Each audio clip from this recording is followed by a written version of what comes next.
Hope you will be fine at your respective places. Last time we were discussing the secondary growth in the dicot roots and stems, and today we are going to discuss how this secondary growth takes place in the dicot roots. As you are aware that this secondary growth, it is a feature of the mono in these dicots, as it is only found in the dicotyledons, and majority of the monocotyledons where this secondary growth is absent, or we can say in most of the herbaceous or herbs where we will see that this secondary growth is absent. We are also aware that the growth, it is of two types. First one is the primary growth. This primary growth, it helps us in the elongation of the plant, while as in case of the secondary growth, what we will see, it helps us in increasing the circumference, or it helps us in increasing the growth of the plant. In case of the dicotyledon stems, this हम जो कहेंगे secondary growth जो होता है, it takes place by means of the two types of the tissue, that is the vascular cambium and the corocambium. Same is the case in case of the dicotyledon these roots, where we will see this how this secondary growth takes place, that it takes place both by means of this vascular cambium as well as by means of this corocambium. But the one difference that separates, that distinguishes it from the stems is that what we will see, जो हम देखते हैं outline जो है cambial ring का, that it is wavy, it is in the form of the waves. Dear students, what we have studied, अगर हम बात कर लेंगे इसकी, first one, how this secondary growth, how this vascular cambium it helps us in the secondary growth of the plant. This vascular cambium जो हम बात कर लेंगे, it takes place inside this, that is the pericycle. What we will see here, जो हम vascular strand dicotyledon plants में देखते हैं, या dicot roots में अगर हम बात करेंगे, dicot roots, they are radially arranged. Radially arranged means, if this is the pericycle, very good, this is the xylem, this is the phloem, yes, then what we will see, this is the phloem, this is the xylem, then this is the phloem, this is the xylem, this is the phloem, this is the xylem, this is again phloem. So I have made that there are the जो हम vascular strand जो है उनकी तादाद बहुत कम होती है. Majority of the dicotyledons, they have got the 4 vascular strands and they are radially arranged, they are in the alternate form. अब जो हम ये देखते हैं phloem के नीचे, अगर हम यहाँ पर xylem की बात करेंगे, xylem is XOR, that is the protoxylem. जो first formed xylem है, it is towards the outside, and the metaxylem जो है, it is inner side. और दूसरी बात जो यहाँ पर हम बात कर लेंगे, that is जो pith है, it is very much small in size, or it is altogether absent. अब जो ये cells पाए जाते हैं between the xylem and this phloem, we have got the parenchymatous cells, which is called as the conjuncting tissue. उसको हम क्या बोलते हैं, कंजक्टिंग टिश्यू. अब दिस कंजक्टिंग टिश्यू जो होते हैं, इट बिकम्स मेरिस्टेमेटिक. मेनली हम क्या देखते हैं कि मेरिस्टेमेटिक ये बन जाते हैं बिलो द फ्लोएम स्ट्रैंड्स, यहाँ पर, यहाँ पर, यहाँ पर एंड यहाँ पर.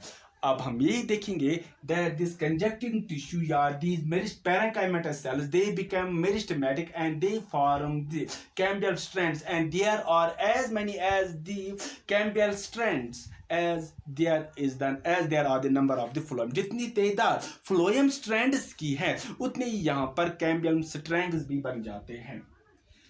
इसके बाद क्या हो जाता है, अब जो सेल जो होते हैं which are present just beneath the pericycle opposite to that of the protoxylem, अब वो सेल्स जो पेरिसाइकिल के नीचे पाए जाते हैं लेकिन वो प्रोटोजाइलम के अपोजिट होते हैं, they become meristematic. यहाँ पर, यहाँ पर हम बात करेंगे यहाँ पर, that these cells, they become meristematic. That is the cell, that is the cell, that is the cell, and that is the cell. इसके बाद क्या हो जाता है कि that जो इसके edges जो होते हैं कैम्बियम से, they again started differentiated and ultimately they join with this. ये भी यहाँ से डिफ्रेंशिएट हो गई and they meet with this, यहाँ से इसके साथ मिल गई, ये डिफ्रेंशिएट हो, अब इसके एजेस वो फिर डिवाइड हो जाते और इस पेरिसाइकिल के नीचे जो हम देखते हैं कि जो दिस सेल्स दे बिकम, इसके साथ मिल जाते यहाँ से इस तरह, और ये यहाँ से डिफ्रेंशिएट हो जाते इसके साथ मिल जाते हैं, यहाँ से ये सेल्स और यहाँ से पूरा हम स्ट्रैंड होते, इट बिकम समवट वेवी, जैसे हमने यहाँ पर देखा, इट बिकम समवट। अगर हम यहाँ पर बात कर लेंगे, here you will see a wavy structure is formed. Now ये देखा गया है कि जो ये कैम्बियल रिंग है, it differentiated more xylem cells, it is more xylem cells towards the inner side, and जो इसकी phloem cells की जो इनकी abundance है वो कम होते, that means जो active portion जो इसका है it is towards the inner side. Due to this more, जब secondary xylem बन जाते, they what we call as they exert the pressure, और ये बाहर की ओर चला जाता है, and it gives a form of the ring, एक ring बन जाता है। उससे क्या हो जाता है कि जो ये स्ट्रैंड जो होते हैं फ्लोएम, प्राइमरी फ्लोएम स्ट्रैंड, वो क्रश हो जाते हैं and a complete we will see a ring is formed. इसके बाद क्या हो जाता है, जो कैम्बियल रिंग जो होता है, ये सेल जो होते हैं, ये what we will see it start differentiating the cells, अब सेल जो बन जाते हैं। इसके बाद क्या हो जाता है, नाउ इसके बाद what we will see, जो secondary vascular tissue जो होते हैं, they form a continuous cylinder, and usually the primary xylem जो होता है it gets embedded in it. At this stage what we will see, distinction can be made only by the X or xylem which is located in the center. जो primary phloem जो होता है elementals, जो मैंने पहले ही बात कर ली, they are generally seen in the crushed condition owing to the pressure which has been exerted from the inner side towards the outer side. अब जो कैम्बियल सेल जो होते हैं that originate from the pericycle lying adjacent to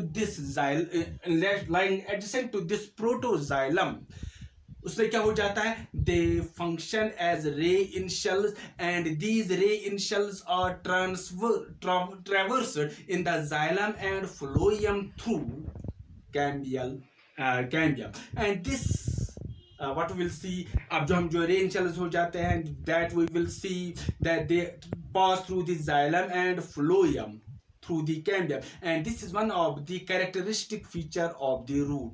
Normally अगर हम कहेंगे such ray in shells, they are called as the medullary rays.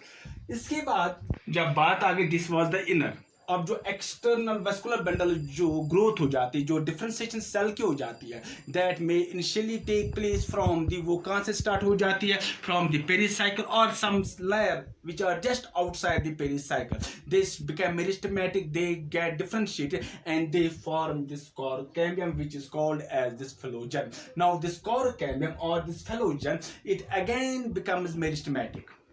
वही मैंने जो हमने किसमें देखा, स्टेम में देखा, this phloem it differentiates the cells both inner side as well as the outer side. Inner side में हम क्या देखते हैं कि जो cells that is called as the secondary cortex or we can call it as a phloderm, और जो cell जो बाहर की ओर बन जाते हैं that is called as the cork or the phloem.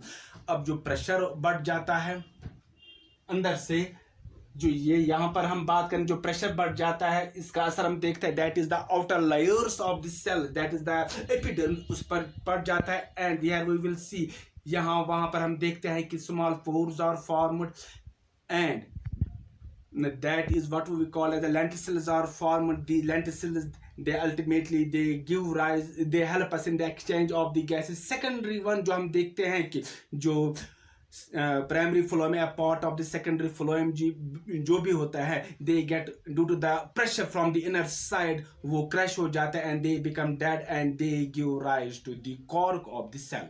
Now this secondary growth जो है इन डाइकोटिलेडन्स में, अगर हम इसका थोड़ा बहुत रिवाइज करेंगे, इसके हम जो साइलेंट फीचर्स पढ़ लेंगे. व्हाट आर दो साइलेंट फीचर्स इसके, दैट इज जो वस्कुलर कैम्बियम जो होता है which is formed from the conjunctive parenchymatous cells, which is found just below the phloem. और जो नंबर ऑफ कैम्बियल स्ट्रैंड जो हैं उनकी तादाद उतनी होगी जितने हमारे पास फ्लोएम स्ट्रैंड्स की होंगी. जो सेल्स जो होते हैं पेरिसाइकिल के which are just outside the protoxylem, they also become meristematic and they form these strips of the cambium. अब जो these strips जो होते हैं they join with the former cambium जो phloem के नीचे बन जाता है to form a wavy ring.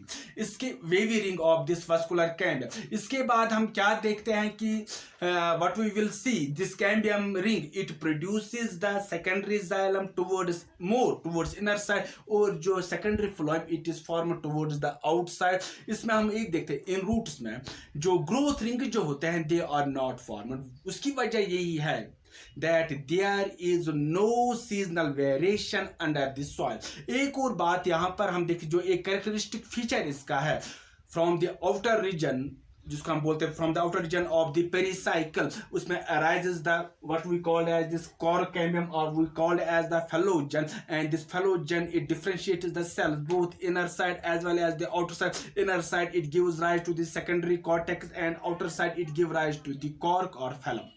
Now this secondary growth it has got some importance. एक importance इसकी है it is the means of replacement of the old non-functional tissues with the newly formed with the new active tissues. Second one, वो plant which shows this secondary growth can grow longer as compared to that of the other plant. एक और feature क्या हम देखेंगे that the secondary growth it adds new conducting tissue to the plant.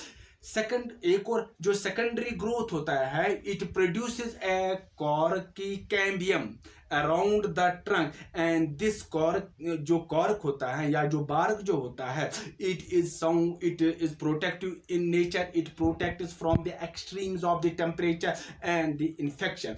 एक और बात अगर हम बात करेंगे this secondary growth it does not help us in the elongation but it helps us in what we will call as the in the growth of the plant.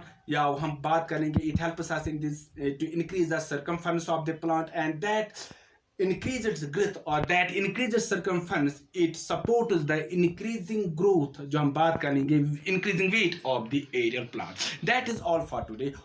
Hope for the best. Thank you बेटा.